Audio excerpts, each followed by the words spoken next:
Somewhere in London, in the winter of 1831, a man walked into a charity ward.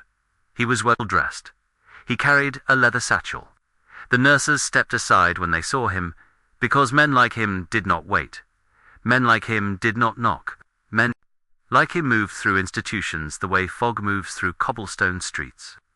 Quietly, without resistance, shrouded in an authority that no one had ever voted for, and no one dared question. His name has been recorded in the annals of British medicine as a pioneer, a visionary, a man who advanced the science of the human body by decades. But we are not here to read his official biography.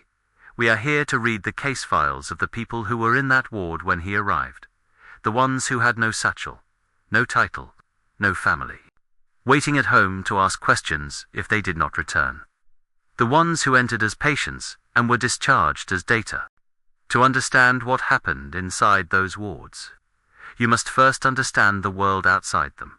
In the early 19th century, medicine was transforming. The old apprenticeship model, where a physician learned his craft by watching older physicians, was giving way to something more rigorous, more scientific. Universities demanded cadavers for dissection.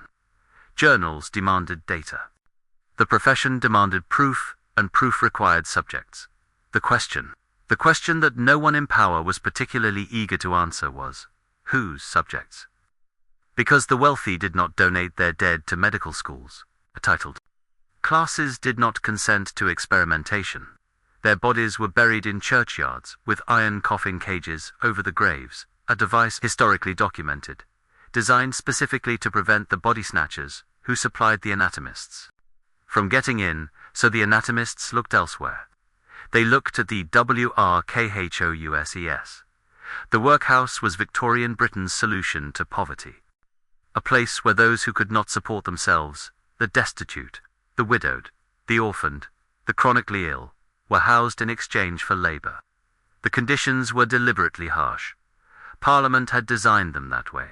The Poor Law of 1834 enshrined in legislation the principle that life inside the workhouse must be less comfortable than life outside. It's so that the poor would always choose self-sufficiency over charity. These were the people, therefore, who filled the charity wards of London's teaching hospitals.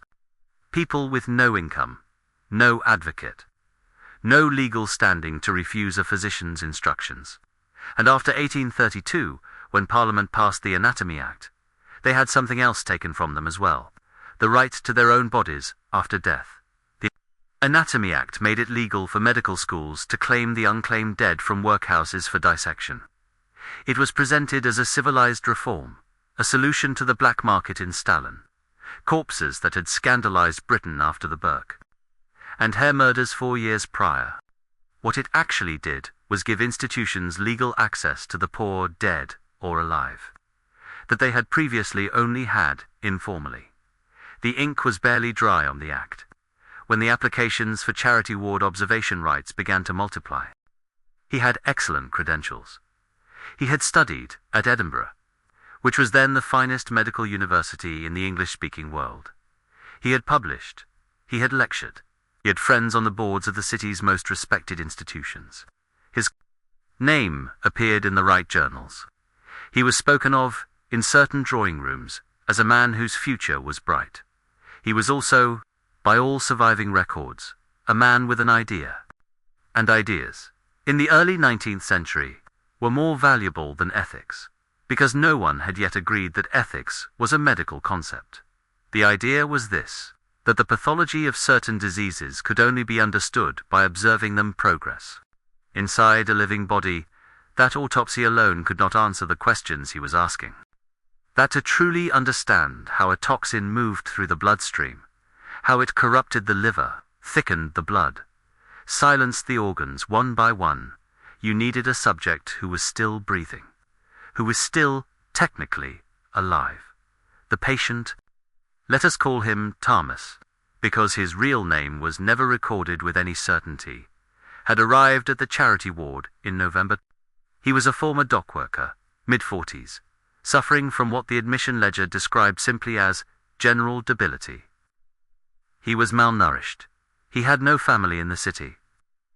He had been in the ward for 3 weeks when the physician first noticed him. What followed, what we can reconstruct from the fragmentary case notes that survived, was a process so routine in its procedure that its horror is almost impossible to locate at first. There was no dramatic moment, no locked door, no raised voice, just a physician with a vial, and a patient who had been taught, by every institution that had ever touched his life, that he was not in a position to refuse. The physician administered a compound. He recorded the time. He observed the symptoms. He wrote them down in careful, precise, admiring scientific prose. Then he waited for the outcome and planned the next trial. There came a morning when Thomas was not in his cot. The ward nurse herself, a charity worker, with no formal training, paid less than a domestic servant, marked the absence in the register, not with alarm, with a pen stroke, on horizontal line through a name. The practice was standard. Patients left. They died. They were transferred. The register did not ask why. The register simply recorded the fact of disappearance and moved to the next column. No investigation was opened. Family was notified, because no family had been listed. No coroner was called, because the patient's departure had been authorized in the paperwork, if not in the living reality of what had happened by the attending physician, and the attending physician's case notes filed that same week with the hospital administrator contained a passage of considerable scientific interest. It described the progression of a toxic compound through a male subject of approximately 45 years, workhouse class, in careful clinical detail over the course of 11 days. It did not name the subject. It described him only as Case 7. The paper in which this research eventually appeared was praised in the medical press. The methodology was described as rigorous. The physician was invited to present his findings at a symposium in Edinburgh. Accepted. In Case 7, the man we are calling Thomas remained exactly what the hospital register had made him. A single horizontal line through a name that was itself never fully recorded. He had been erased. Not by violence. Not by malice, perhaps in any way the physician would have recognized as such, but by the machinery of a system that had decided, long before either of them entered that ward, that some lives were worth living and some lives were worth studying. We speak often of the law as a shield, a protection for the vulnerable, a guarantee that the powerful cannot simply do as they wish to those below them.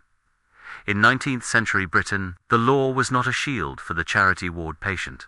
It was a door, and it opened inward, toward the patient and, exclusively, for the benefit of those who already held the key. Consider what the law permitted. The 1832 Anatomy Act gave medical schools the legal right to claim unclaimed workhouse bodies. The poor laws ensured a permanent underclass, with no legal recourse and no political representation. The absence of any informed consent doctrine meant that a physician's authority over a charity patient was, in practical terms, absolute. There was no mechanism, none by which a workhouse patient could refuse a physician's prescribed treatment. Refusal was classified as non-compliance. Non-compliance was punishable by removal from the ward. And removal from the ward meant removal from food, from shelter, from whatever thin protection the institution's walls provided.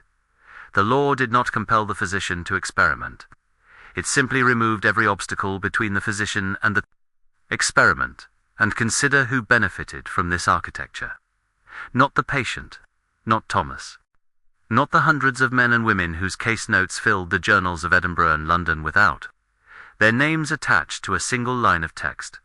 The physicians benefited. The universities benefited. The journals benefited. The pharmaceutical houses that eventually commercialized the knowledge benefited.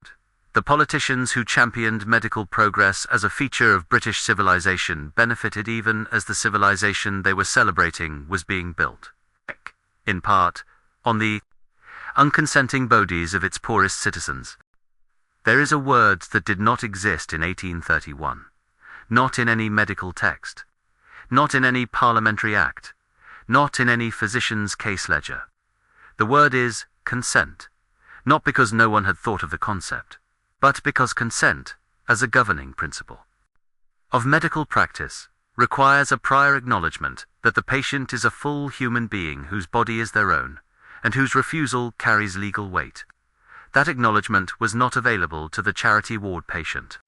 It had been removed from him by the Poor Laws, by the Anatomy Act, by the class structure of Victorian Britain, and by 2 centuries of philosophical tradition that had quietly sorted humanity into those whose autonomy mattered, and those whose availability was simply assumed.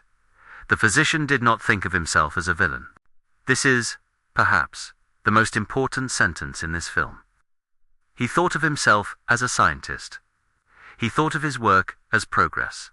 He thought of Case 7 as material, not because he was a monster, but because the system he operated within had never once asked him to think of Case 7 as anything else.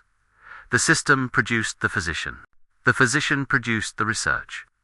The research produced the knowledge, and the knowledge the genuine, valuable, life-saving medical knowledge that came from those wards now exists in textbooks that do not mention where it came from. In curricula, taught to doctors who do not know whose suffering funded the first chapter. In the bodies of patients who are alive today because of treatments developed in rooms, where the subjects had no way to say no. We do not know Thomas's full name. We do not know what he looked like, or where he came from, or what he did before the docks. We know he existed because a ward register recorded his arrival. We know he mattered because his body changed the course of scientific knowledge. We know he was erased because the case file that documented his death carried only a number where his name should have been. The physician's name is in the journals.